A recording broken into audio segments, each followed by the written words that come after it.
achieve a culture of excellence in the workplace. As a leader, you don't have to work every day intending to achieve mediocre results. Not less, you may be inadvertently setting mediocre expectations through your actions or focus. Unfortunately, this is a trap that snags many executives.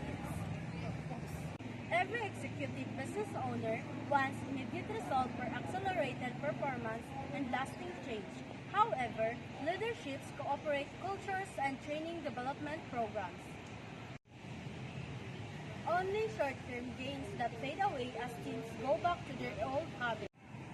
The key to moving your organization from the status quo to an expectation in achievement of excellence is your corporate culture.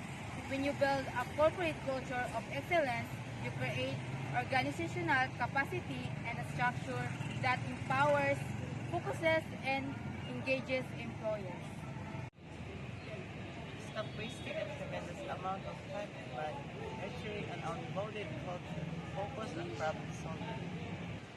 Instead, you equip your teams with the right mindset and skills necessary to focus on creating the desired focus.